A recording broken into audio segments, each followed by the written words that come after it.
So we finished up with our free body diagrams, with our forces, and now we're going to look at how they relate to Newton's 3 laws of motion.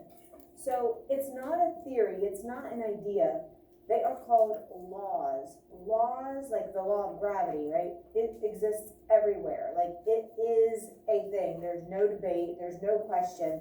It's beyond that point of controversy. Newton's 3 laws are the same. They are laws because they are beyond debate. They are 100% proven, accepted. Nobody questions them. So theory is close to a law, but it's not quite there. Like the theory of evolution, like it's close. There's a ton of proof, a ton of evidence. It's not just something random made up, but it's not considered a law yet. All right, so this is slide number 33. And so it says, my first law states that if an object is in motion, it stays in motion unless a net force acts upon it. So basically, an object is going to keep doing whatever it's doing. Does anybody remember what that word is called? It's a weird word, but basically one word summarizes this entire law. Inertia, right?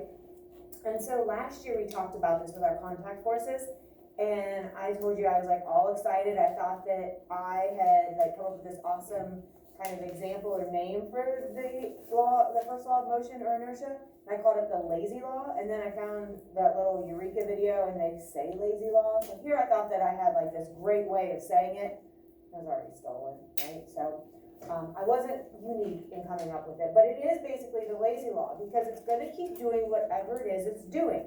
So usually we think, okay, if it's at rest, that's easy to imagine it's staying at rest.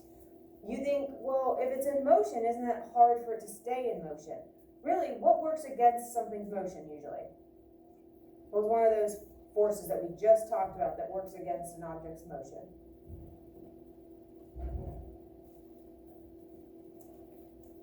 We had that little song. Sliding, rolling, and static. What are all those examples of?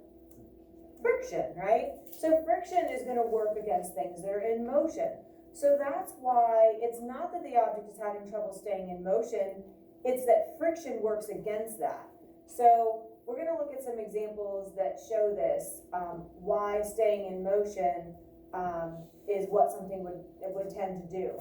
Even though like we kind of know in our minds, like, well, things are going to slow down. That's not the law of inertia, that's because of friction, right? So this is also known as the law of inertia.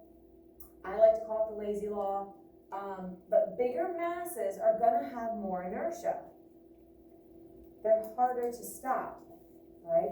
They're also harder to get moving if they're at rest.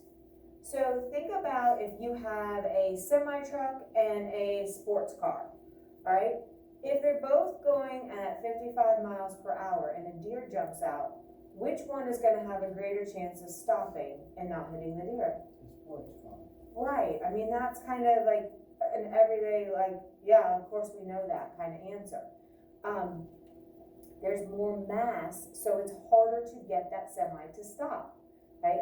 The other thing, if I say I will give you $1 million if you can get this semi moving, if it's at rest, if you push it, you have to push on it.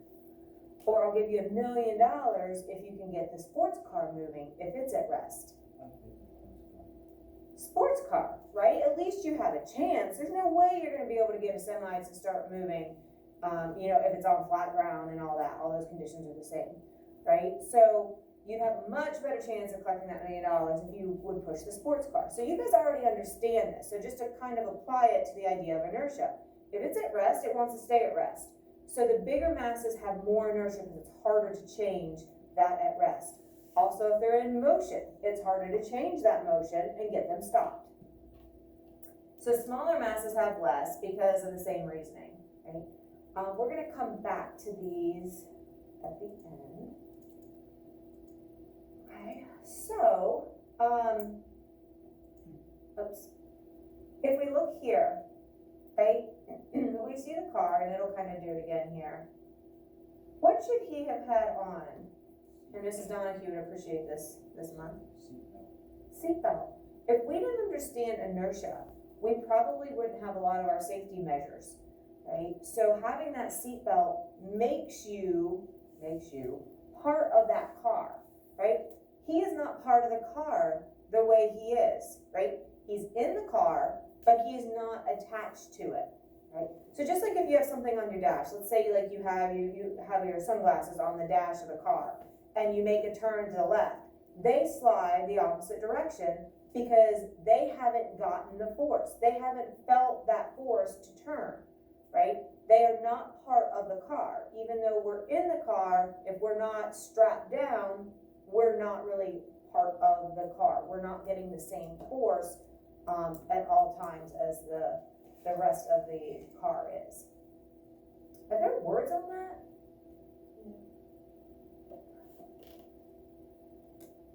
No, why it's doing that?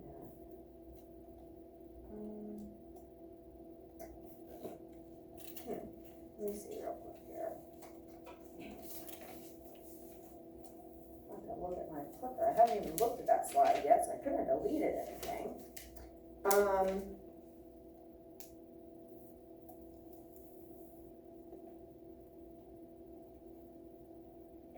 Let's see, it's blank on that too. Are you sure that works on that? What is this slide? 35?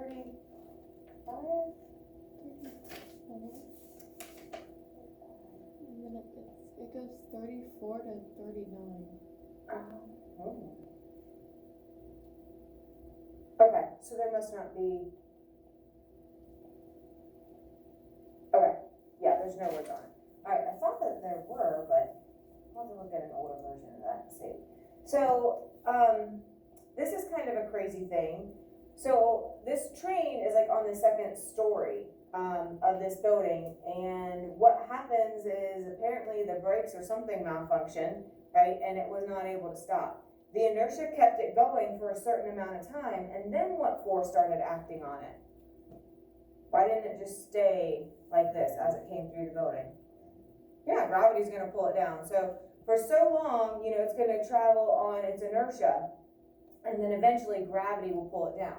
Just like with our friendly guy here, he's going to keep going, following his inertia pattern until gravity starts to take over. And because he's in free fall, right, he's not in contact with the solid, he's going to continue until he reaches a solid. Okay. And so the key with inertia, the bigger masses have more mass, and so they have greater inertia. So if you have the gorilla and you have the little hamster, right, smaller mass, less inertia, big mass, lots of inertia. So if you apply this equal amount of force, so 10 newtons of force to the left on each of these animals, right, and you give them a little push,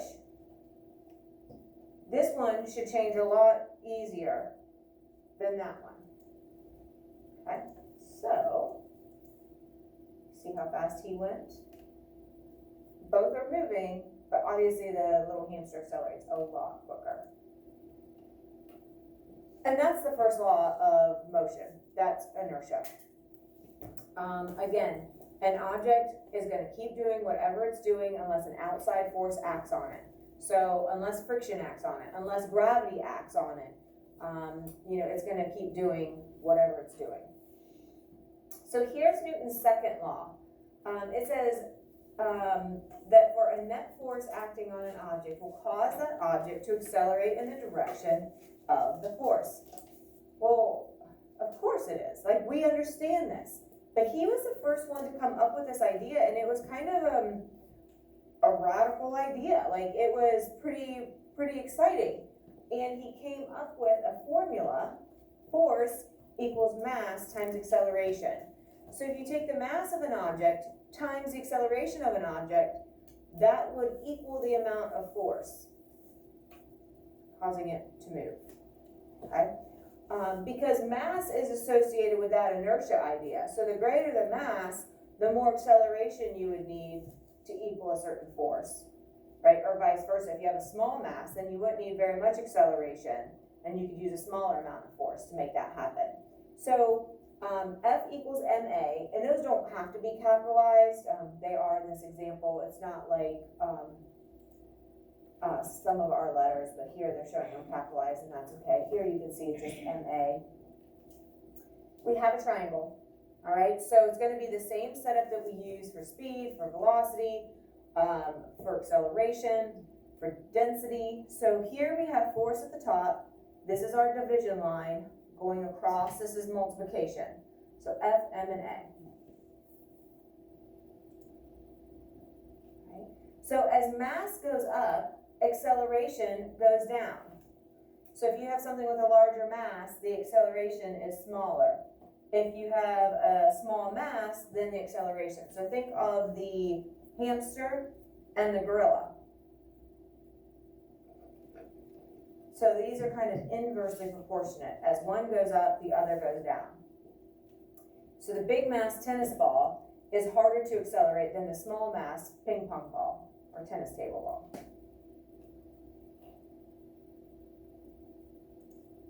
Okay. And so the equation is pretty simple. The units, because this is solving for force, are going to be the Newton. And so here's the breakdown. The unit for mass is the kilogram. The unit for acceleration is going to be the meter per second, or the meter per second squared. So basically, we're taking a kilogram times a meter per second squared, and that's how we came up with, well, Isaac Newton came up with his unit. Instead of having to say a kilogram times a meter per second squared, well, that's really annoying. We call that the Newton. So specifically, our masses have to be in kilograms. So if they were only in the grams, we would need to convert that to a kilogram. Or if it was like a meter per hour, we would need to change that to seconds. I'm not really going to have any problems like that. Just know that they do need to be these specific units for acceleration and for mass. Has to be the kilogram, has to be the meter per second squared. It can't be, a gram, and it can't be like a kilometer per hour squared. It needs to be those specifically to equal the Newton.